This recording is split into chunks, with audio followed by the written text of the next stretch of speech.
We're talking about the kind of love that's based simply on goodwill. Even though I don't know you, even though I don't understand you, even though I don't necessarily agree with you, I will give you goodwill.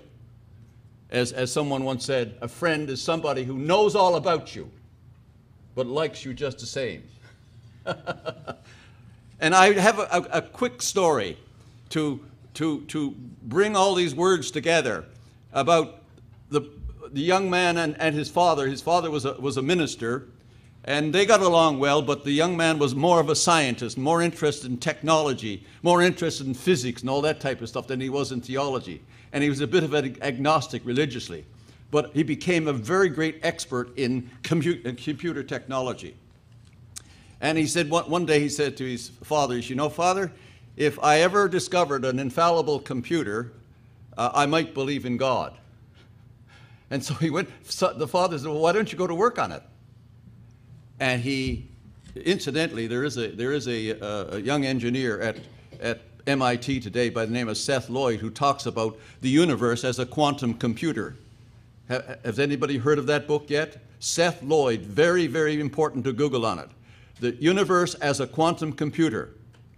And so he worked on this computer, and within no time he brought all the elements together so that he had information. And what is finance all about? It's all about information, isn't it? Money itself gives information. He had information about everything that was happening in the world.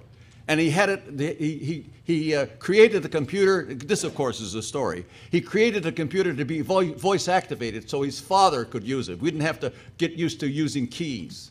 So he invited them over. He says, Dad, I have a computer here that is really wise, knows everything.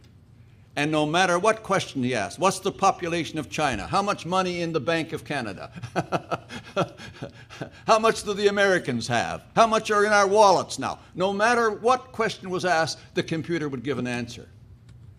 And so the father looked at the computer and he looked at his son. He says, oh my heavens, this is really amazing. I think you've rigged this up. You've programmed this computer to fool me. No, Dad, it's your turn now. You ask any question that you want to ask, things that I don't even know about. So no matter what question the father asked about the Bible, and he had studied the Quran, no matter what question he asked, what verse is so-and-so, how many letters in so-and-so, he came up with the, oh gosh, thank you very much. You mean I have that left? Yes. Good. He said, how big is this? What's in the Bible? No matter what he asked, he got an answer. And then all of a sudden the idea came to him. He says, you know, son, you and I have had our argument about whether or not there is a God. And I know I'm a man of faith, but I don't really know. I'm agnostic about a lot of things. I don't really know. Do you think I dare ask the computer? And the son, what a brilliant idea. What a wonderful idea. Go ahead, Dad. So Dad opened his Bible, opened his prayer book, and got down on his knees and first of all apologized. And he said, may I ask a very, very impertinent question, computer? And the computer said, yes, you may. Are you ready for it? Yes, I am. Please, would you tell me, is there really a God? And all of a sudden the computer turned into a pink cloud, and it filled the whole room, and out of the cloud came a voice, and the voice said, there is now. Think about that. You know, if we had an infallible computer, omniscient, all knowledge, we would have access to God. And guess what? We do. We're just like that camel you told about. We've got the water on our back, and we don't know we do. Gosh, there's one more story I want to tell, but I don't want to overdo my welcome. I might tell it another time. Absolutely. Pardon? Will I tell it now? Oh, good. This is a story that illustrates the idea of the camel, too. there was a lady, gentleman, forget about the gender. Let's say a woman, because women. We've made some jokes at men, and Nufis. I'm a Nufi. Tell me a Nufi joke, by the way. I like Nufi jokes. Someone said, "How come you're a Nufi? You don't sound like a Nufi. You don't have an accent like a Nufi." I says, "I lost my accent when I came over." I said, and then said, how many people in Newfoundland? I said, there are thousands on thousands, almost 500. So anyway, let's say this lady was a Nufi woman, and she was a very devout member of her church. And she was in the women's group, and she was in that group and the other group, and she was a great servant of the church. And she loved it. And it so happened one day, the will of God, she died. In the next world, she was getting ready to be welcomed into heaven, and the angel said to her, "I'm sorry, you can't go. You have to go to purgatory." "Well, I was such a good worker in the church and work in the community." "Yeah, but why did you do that work in the... "Oh, it was great fun." "Aha! And I got a lot of praise for it." "Aha! You gotta have something that you've done for somebody who didn't deserve it." And she scratched her head, and she said, "I think I can think of something. I think I can think of something." And she says, "Go ahead, what's the story?" He says, "I remember one day I was working in my kitchen preparing a meal, and I had this beautiful carrot, and I was just about to cut it up when a beggar knocked on the back door and asked me if I had some food.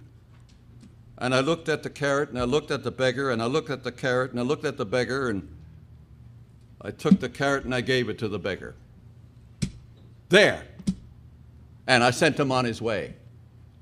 There. Does that qualify?" He says, "Yes, it does. It does qualify.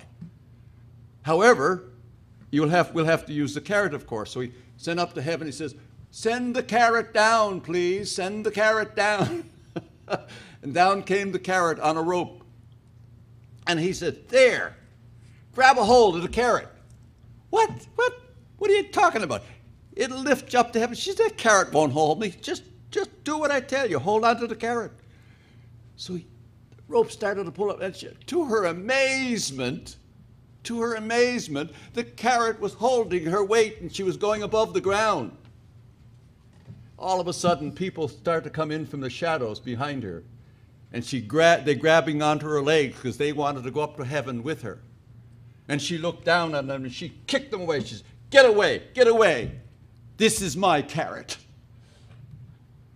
And with that, the carrot broke. My friends, may we give in love, may we be friends in love, and may we know that we are dealing with a power, with a force, the love of God, which will lead us into all truth, all wisdom, now and always.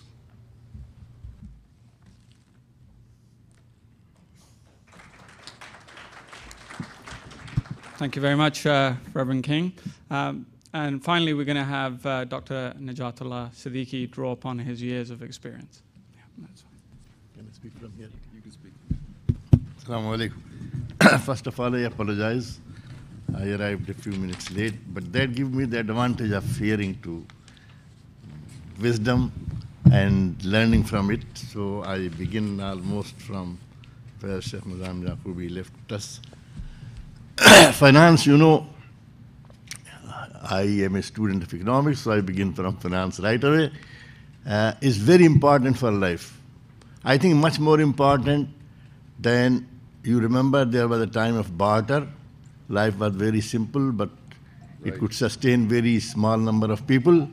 Then we had the use of money, and it afforded a larger number to live together and benefit from each other's division of work and expansion in market and so on and so forth. So there was an age in which finance was direct. X gave money to Y to work with it in a profitable way so that they could share the profit. And of course, in those very days, they started Some people